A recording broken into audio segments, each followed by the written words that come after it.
ದುಬಾರಿಯಲ್ಲಿ ಮಾರ್ತಾಂಡನನ್ನ ಕೊಂದ ಕಂಜನಾನಿಗೆ ಇನ್ಮುಂದೆ ಮೈಸೂರು ದಸರಾಗೂ ಎಂಟ್ರಿ ನಿಷೇಧಿಸಲಾಗಿದೆ. ದುಬಾರಿಯಲ್ಲಿ ಸೋಮವಾರ ಮತ್ತಿನಿಂದ ಕಂಜನಾನೆ ಮಾರ್ತಾಂಡ ಮೇಲೆ ದಾಳಿ ನಡೆಸುತ್ತೆ. ಆನೆಗಳ ನಡುವಿನ ಕಾದಾಟದ ಸಂದರ್ಭದಲ್ಲಿ ಮಹಿಳೆಯೊಬ್ಬರು ಸಿಕ್ಕಿ ಮೃತಪಡ್ತಾರೆ. ಕಂಜನ್ ಆನೆಯ ದಾಳಿಯಿಂದ ತೀವ್ರ ಗಾಯಗೊಂಡಿದ್ದ ಮಾರ್ತಾಂಡ ಆನೆ ಕೂಡ ಮೃತಪಟ್ಟಿದೆ.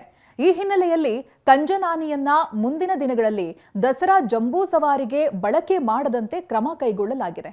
ದುಬಾರಿಯಲ್ಲಿ ಓರ್ವ ಮಹಿಳೆ ಹಾಗೆ ಮಾರ್ತಾಂಡ ಆನೆಯ ಸಾವಿಗೆ ಕಾರಣವಾದ ಕಂಜನ್ ಆನೆಯನ್ನ ಕೆಲವೊಂದು ನಿರ್ಬಂಧಗಳನ್ನ ಅದರ ಮೇಲೆ ಹೇರಲಾಗಿದೆ. ಪ್ರತಿ ವರ್ಷ ಮೈಸೂರಿನಲ್ಲಿ ನಡೆಯೋ ದಸರಾ ಜಂಬೂ ಸವಾರಿಯಲ್ಲಿ ಕಂಜನ್ ಆನೆ ಇರ್ತಾ ಇತ್ತು. ಆದರೆ ಇದೀಗ ಕಂಜನ್ ಆನೆಯನ್ನ ದಸರಾ ಮೆರವಣಿಗೆಯಲ್ಲೂ ಬಳಕೆ ಮಾಡದಂತೆ ಸೂಚನೆ ಕೊಡಲಾಗಿದೆ. ದುಬಾರೆ ಘಟನೆಯ ಬಳಿಕ ಅರಣ್ಯ ಇಲಾಖೆ ಎಚ್ಚೆತ್ತುಕೊಂಡಿದ್ದು ಜನರ ಸುರಕ್ಷತೆಯ ನಿಟ್ಟಿನಲ್ಲಿ ಈ ಕ್ರಮ ಕೈಗೊಳ್ಳಲಾಗಿದೆ. ದಸರಾ ಜಂಬೂ ಸವಾರಿ ಸಂದರ್ಭದಲ್ಲಿ ಆನೆಗಳ ಬಳಿ ಸಾರ್ವಜನಿಕರಿಗೆ ಅವಕಾಶ ನೀಡಬಾರದು ಎಂಬ ಸೂಚನೆಯನ್ನ ನೀಡಲಾಗಿದೆ ಅಂತ ಅರಣ್ಯ ಸಚಿವ ಈಶ್ವರ್ ಖಂಡ್ರೆ ಮಾಹಿತಿಯನ್ನ ಹಂಚಿಕೊಂಡಿದ್ದಾರೆ. ಕಂಜನ್ ಆನೆ ಕೊಡಗಿನ ದುಬಾರೆಯ ಆನೆ ಶಿಬಿರದಲ್ಲಿರುವ ಗಂಡಾನೆ. ಈ ಆನೆಯನ್ನ 2014ರಲ್ಲಿ ಹಾಸನ ಜಿಲ್ಲೆಯಲ್ಲಿ ಸೆರೆ ಹಿಡಿಯಲಾಗಿತ್ತು. ಈ ಆನೆ ಸಾಮಾನ್ಯವಾಗಿ ಶಾಂತ ಸ್ವಭಾವದಲ್ಲೇ ಇರ್ತಾ ಇತ್ತು. ಕಾಡಾನೆಗಳ ಸೆರೆ ಹಿಡಿಯೋ ಕಾರ್ಯಾಚರಣೆಯಲ್ಲಿ ಕಂಜನ್ ಪಳಗಿತ್ತು. ಆದರೆ ಸೋಮವಾರ ದುಬಾರೆಯಲ್ಲಿ ಕಂಜನ್ ಕೋಪಗೊಂಡು ಮಾರ್ತಾಂಡನ ಮೇಲೆ ದಾಳಿ ನಡೆಸಿತ್ತು.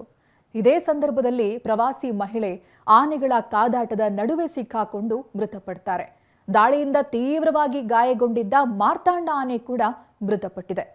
ಈ ಘಟನೆಯ ಹಿನ್ನೆಲೆಯಲ್ಲಿ ಅರಣ್ಯ ಇಲಾಖೆ ಕೆಲವೊಂದು ಬಿಗಿ ಕ್ರಮಗಳನ್ನು ಕೈಗೊಂಡಿದೆ. ರಾಜ್ಯದ 5 ಹುಲಿ ಸಂರಕ್ಷಿತ ಪ್ರದೇಶ ಹಾಗೂ ವನ್ಯಜೀವಿ ಧಾಮಗಳ ಸಫಾರಿಯಲ್ಲಿ ತೆರೆದ ಕ್ಯಾಂಪರ್ ಬದಲಿಗೆ ಸುರಕ್ಷಿತ ಬಸ್ ಬಳಕೆ ಮಾಡುವಂತೆ ಅರಣ್ಯ, ಜೀವಿಶಾಸ್ತ್ರ ಮತ್ತೆ ಪರಿಸರ ಸಚಿವ ಈಶ್ವರ್ ಖಂಡ್ರೆ ಸೂಚನೆ ಕೊಟ್ಟಿದ್ದಾರೆ. ದುಬಾರೆ ಆನೆ ಶಿಬಿರದಲ್ಲಿ 2 ಸಾಕಾನೆಗಳ ಕಾಳಗದ ವೇಳೆ ಪ್ರವಾಸಿ ಮಹಿಳೆ ಮೃತಪಟ್ಟ ಆಘಾತಕಾರಿ ಘಟನೆ ಹಿನ್ನೆಲೆಯಲ್ಲಿ ಸಫಾರಿಗಳಲ್ಲಿ ಪ್ರವಾಸಿಗರ ಸುರಕ್ಷತೆಗೂ ಹೆಚ್ಚಿನ ಗಮನ ಹರಿಸುವಂತೆ ಅರಣ್ಯ ಸಚಿವರು ಮುಖ್ಯ ವನ್ಯಜೀವಿ ಪರಿಪಾಲಕರಿಗೆ ಸ್ಪಷ್ಟ ನಿರ್ದೇಶನ ನೀಡಿದ್ದಾರೆ. ಬಂಡೀಪುರ, ನಾಗರಹೊಳೆ, ಕಾಳಿ, ಬಿಳಿಗಿರಿ ರಂಗನ ಬೆಟ್ಟ ಹಾಗೆ ಭದ್ರಾ ಹುಲಿ ಸಂರಕ್ಷಿತ ಪ್ರದೇಶ ಮತ್ತೆ ಮಲೆಮಹದೇಶ್ವರ ಬೆಟ್ಟ, ದಾಂಡೇಲಿ, ಕೆಗುಡಿ ಸೇರಿದಂತೆ ರಾಜ್ಯದ ವಿವಿಧ ವನ್ಯಜೀವಿ ಧಾಮ ಮತ್ತೆ ಕಾನನಗಳಲ್ಲಿ ಸಫಾರಿ ನಡೀತಾ ಇದ್ದು, ರಾಜ್ಯದ ಮೂಲೆ ಮೂಲೆಗಳಿಂದ ಅಷ್ಟೇ ಅಲ್ಲದೆ ದೇಶ ವಿದೇಶಗಳಿಂದಲೂ ಇಲ್ಲಿಗೆ ಪ್ರವಾಸಿಗರು ಬರ್ತಾ ಇದ್ರು. ವನ್ಯಜೀವಿ ಪ್ರಿಯರು ಇಲ್ಲಿಗೆ ಆಗಮಿಸ್ತಾರೆ.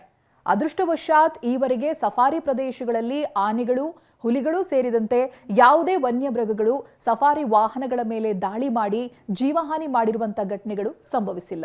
ಆದಾಗ್ಯೂ ಅನಾಹುತ ಸಂಭವಿಸುವ ಮೊದಲೇ ಎಚ್ಚೆತ್ತುಕೊಳ್ಳುವ ಅಗತ್ಯ ಇದೆ ಅಂತ ಸೂಚನೆಯಲ್ಲಿ ತಿಳಿಸಲಾಗಿದೆ. ಸಫಾರಿಗೆ ಬರುವ ಪ್ರವಾಸಿಗರ ಸುರಕ್ಷತೆಯ ದೃಷ್ಟಿಯಿಂದ ಇನ್ಮುಂದೆ ತೆರೆದ ಕ್ಯಾಂಪರ್ ವಾಹನಗಳ ಬದಲಿಗೆ ಸಂಪೂರ್ಣ ಸುರಕ್ಷಿತವಾದ ಬಸ್ ಸಫಾರಿಗೆ ಹೆಚ್ಚಿನ ಆದ್ಯತೆ ನೀಡುವಂತೆ ಮತ್ತೆ ಹಾಲಿ ಬಳಕೆಯಲ್ಲಿರುವಂತಹ ಕ್ಯಾಂಪರ್ಗಳಿಗೆ ಕಬ್ಬಿಣದ ಸರಕುಗಳಿಂದ ಕೂಡಿದ ಜಾಲರಿಗಳನ್ನ ಅಥವಾ ಒಡೆಯಲಾಗದ ಗಾಜನ್ನ ಅಳವಡಿಸುವ ಬಗ್ಗೆನೂ ಕೂಡ ಕ್ರಮ ವಹಿಸುವುದಕ್ಕೆ ಸೂಚನೆ ಕೊಡಲಾಗಿದೆ.